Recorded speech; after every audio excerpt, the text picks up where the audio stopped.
السلام علیکم دوستوں، میں آج آپ سے اپنے پسندیدہ ترین لکھاریوں میں سے ایک عرفان جاوید صاحب کے کچھ اقتباسات شیئر کرنا چاہوں گا۔ ان کا ایک آرٹیکل ہے شاعری کے حوالے سے، منگل مور۔ منگل مور کیوں کہا گیا ہے اس کو؟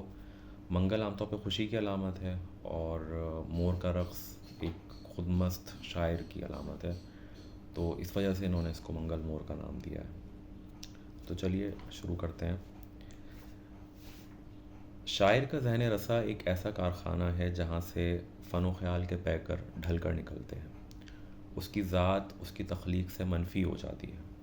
یہ میر ایسا نابغہ ہی ہے جو خورشید روح سیاہ جیسی تراکیب کو وضع کرتا ہے اور عالم اجسام کو توہم کا کارخانہ قرار دیتا ہے۔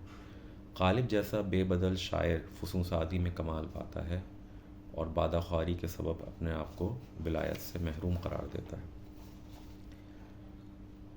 مذہبی صحائف کی زبان شعری ہے۔ اس کی وجہ یہ ہے کہ قدیم ادوار میں تعلیم کم تھی، مذہبی تعلیمات منہ زبانی اور سینہ بسینہ ایک انسان سے دوسرے انسان کو منتقل ہوتی تھیں۔ انسان کو شاعری آسانی سے یاد ہو جاتی تھی کیونکہ اس میں ایک ردھم ہوتا ہے، سو مذہبی صحائف شعری یا نیم شعری شکل میں ہوتے تھے۔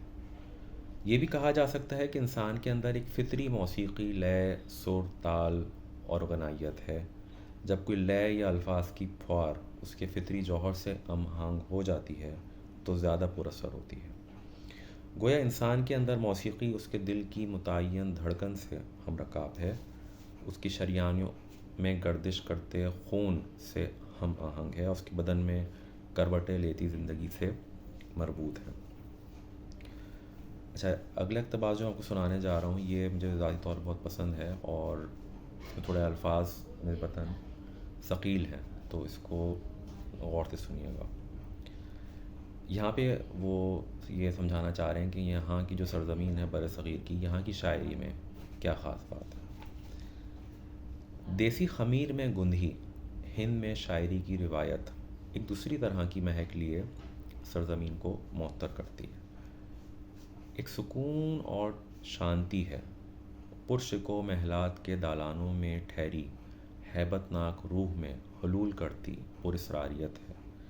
دیہات کے تالابوں میں کناروں پر استادہ برگد کے درختوں کی گھنی ٹہنیوں پر ویران گھونسلوں کے تنکوں میں لپٹی اداسی ہے۔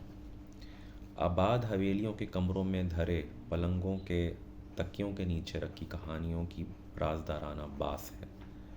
محلوں کی گلیوں کے سنگم پر سہ منزلہ مکانوں کی کھڑکیوں سے لٹکتی حسرتیں ہیں۔ مندروں کی گھنٹیاں، کلیساؤں کے گھڑیالوں کی گونج اور مساجد کے گنبدوں سے لپٹتی پاک تلاوت پھڑپھڑاتے کبوتروں سے گزرتی آسمانوں کو سفر کرتی ہے۔ سبحان تیری قدرت۔ چڑیوں کی چہچہاہٹ، کبوتروں کی غٹرغوں، مرغوں کی اذان، کوئل کی کوک، بارش کی رمجھم، ہوا کی سرسراہٹ، گھنے سیاہ دن کو شام کرتے بادلوں میں بجلی کی کڑک، اور چولستان کے صحرا میں قطار بند مویشیوں کے گلوں میں بندھی گھنٹیوں کے ساز۔ اس قرے کے سبھی معاملات میں ایک ترتیب ہے، توازن ہے، فطری شعریت اور موسیقیت ہے، سبھی میں ایک تال ہے، ایک طلسم ہے، ایک بلاوا ہے۔ سرزمین پاک و ہند ان رنگوں میں رنگی اور بھینی بھینی خوشبوؤں میں بسی ہوئی تھی جو دوسرے خطوں میں ناپید تھیں۔ یہاں کے پھولوں کی خوشبو، درختوں، فصلوں، آسمان، زمین اور مخلوقات کی رنگا رنگی اور متنوع جہات دیگر خطوں سے مختلف تھیں۔ پتی ورتا اور جوگ اٹھانا، بندھن رکشا اور امن کا سکھ روزمرہ میں تھا۔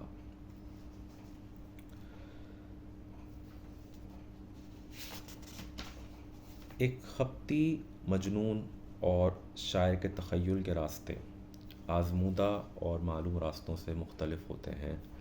لاہور کے داتا صاحب، سیون کے لال شہباز یا کراچی کے عبداللہ شغابی کے درباروں اور مزاروں کے گرد پھرتے دیوان فقیر، اور لاہور ہائی کورٹ کی دیوار کے ساتھ گرمیوں میں آگ سے ہاتھ سینکتے ساغر صدیقی، لپک کر اجنبی گود میں چڑھ آنے والے جان ایلیا میں کیا فرق ہے؟ بس دیوانہ اپنے خیالات اور احساسات میں دوسروں کو شریک کرنے پہ قادر نہیں ہوتا، اکثر صورتوں میں وہ اپنے خیالات کی تفسیر، تعبیر اور تفہیم کرنے سے بھی محروم ہوتا ہے، جبکہ شاعر ان لطافتوں کی نہ صرف تفہیم کرتا ہے بلکہ دوسروں کو بھی کچھ ان میں ایسے شریک کرتا ہے کہ ان کے اذہان سے دھن چھٹ جاتی ہے، ان کے دماغ منور ہو جاتے ہیں۔ پرکار و ذہین شاعر تب جینیس کے مرتبے تک پہنچتا ہے جب وہ پڑھنے سننے والوں کے فہم کو اس طرح متاثر کرتا ہے کہ اس کے مخاطب قائل ہو جاتے ہیں، گویا وہ بھی ایسا ہی سمجھتے تھے۔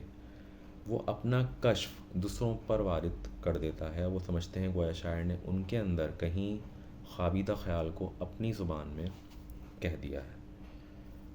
اچھا، آخری جو اقتباس میں سنا رہا ہوں، یہ ایک بہت امپورٹنٹ اس کا میسیج ہے کہ شاعری ہم پر کس طرح سے مثبت اثر ڈالتی ہے۔ شاعری تہذیب سکھاتی ہے، تمدن کے بنیادی اجزاء میں فنون بھی ہیں۔